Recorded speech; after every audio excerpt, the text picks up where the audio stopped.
G'day, my name's Chuck, and I want to tell you about this little guitar I've got. This is a guitar made by Neil Haylock, and we affectionately refer to this one as the Campfire Basher.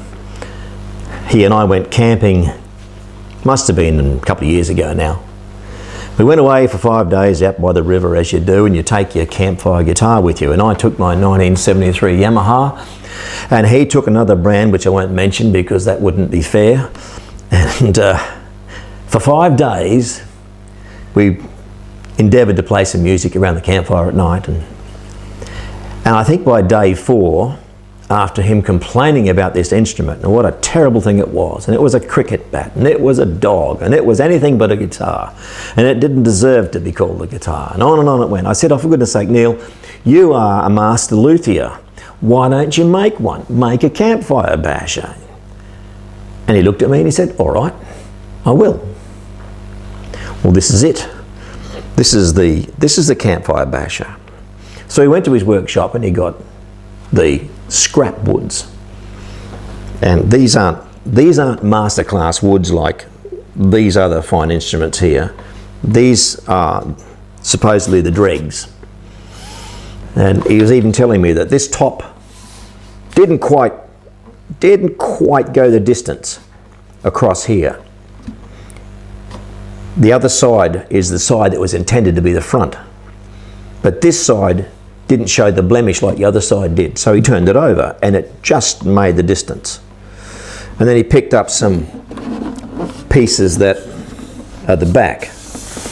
And this wood on the back is actually the packing pieces that were either side of the masterclass woods when he bought them. And he tapped it and he thought, that's a nice ringtone, I can use that. And he got some old hoop pine here, and yes, because it's hoop pine and it's soft, it does show a few little stress marks where he's bent it. It didn't break. It's just yielded as it needed to and shows a bit of the stress marks. None of it's perfect. Had a little dent over here where you put a bit of fill in that. All the time thinking, yeah, well, it's just going out to be a campfire player. And I think the only really nice pieces on it were the bridge and the fretboard. And the rest was thrown together. And he brought it round to me some time ago, and I played it, and I thought, golly,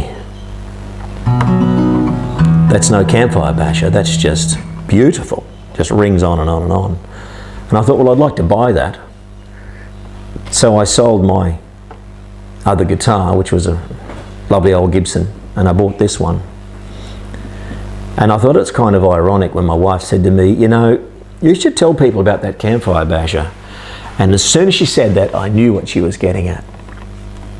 Because this, strange that it is, reminds me of me. Me and my relationship with God. And I know that I came along life and I'd been places that damaged me, that made me what I thought was second hand, that were the dregs, you know. I think we've all been there. We know that there's stuff that we've been to that we shouldn't have touched and we shouldn't have been there. And yet, God has this wonderful saying. He says, you know, the broken and contrite heart, I won't despise. I'll welcome it. I'll welcome it. And Jesus talked about the smouldering flax, or we used to use flax as a wick in early days, and he said when it's just smouldering, he won't snuff it out, he'd blow it back into life. Or the broken reed, he won't snap it off and restore it. And I really sense that that's what God's done with so many of our lives, and mine included. Brings along to us the things that we never had, puts his Spirit within us, takes the things of Christ and puts them in us that we never had before until he came. And all we had to do was come along and say, this is me, this is all I am, this is the broken stuff that I bring, that's all I've got. And he happily says, just give it to me. I'm going to do something with it that you won't even imagine. And Neil was like that with this. He couldn't help himself, you know, because he's a master luthier. He put the effort and the love and the finesse and the knowledge into this to turn out something that is really amazingly special.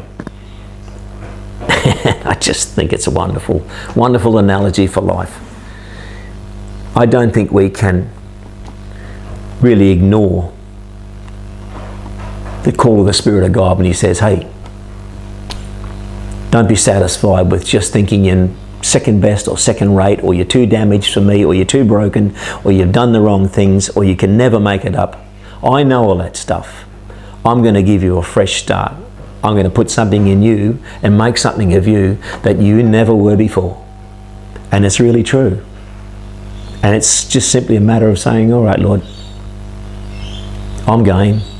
Teach me about you. Show me by your Spirit to lead me into something of a life that I never had before. I need your Spirit within me. That's what Jesus came to bring us. Came to make a pathway back for us to be knit again together with our Creator and have His hand rest on us and have His name on us. And there's one more thing about this instrument, and Neil's instruments all like this when he makes them. You know, he signs them. On the underside of this fascia piece is his signature, and inside on the back is his signature, and he signs them as he goes. And you'd need a mirror to get in there and have a look, but it's in there. It's got his name on it, on the inside. And I think that's very special, because I've come to realise that Jesus has put his name on the inside in here. And I think that's very, very precious. Fanny Crosby was a hymn writer back in late 1800s. She died in early 1900s. And she wrote a hymn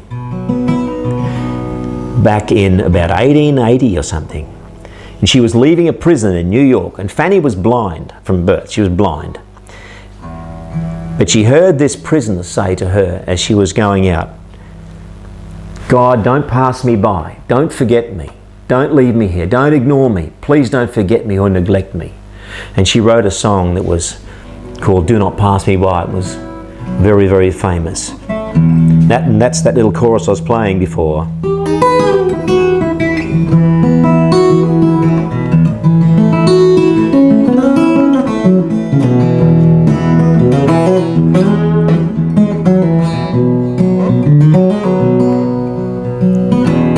While on others you are calling,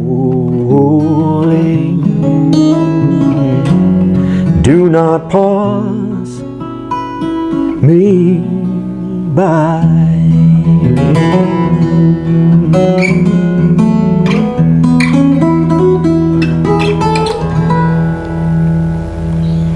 So I thank Neil for this guitar, and I thank God for giving me the opportunity to buy it. And if you really feel the same as what I've been walking through, go and ask him for yourself. Just reach out and ask him. See you next time, mate.